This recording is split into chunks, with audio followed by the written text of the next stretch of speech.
वक्त जनरल ज़ियाउल्लाह की हुकूमत थी। 1992 पीपल्स पार्टी 1919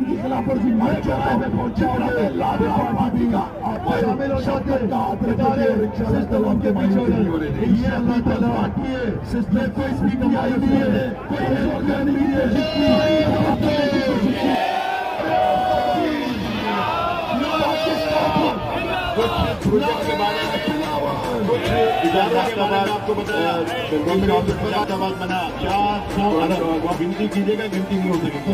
वो आप बता सकते हैं क्या तो नहीं मालूम कि कौन से काम हुए, क्योंकि पाकिस्तान पिपल्स पार्टी ने डिस्ट्रिक्ट सेंटर में काम आप बता चुके हैं कि बहुत बड़ी लागत की स्कीमें जो यहाँ काम किए जाएंगे। दोस्तों हमें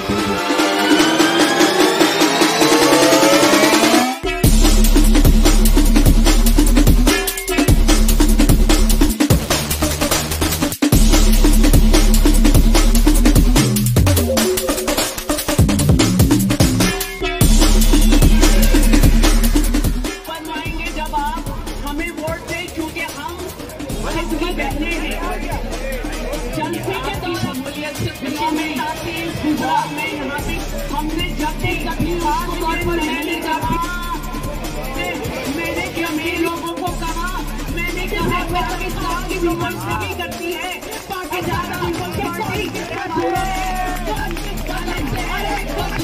और सालिम को है जो वो कहते हैं जो लोग नहीं जो वहाँ साथी है सभी लोग कहते हैं सभी लोग सूरत के लोग हैं।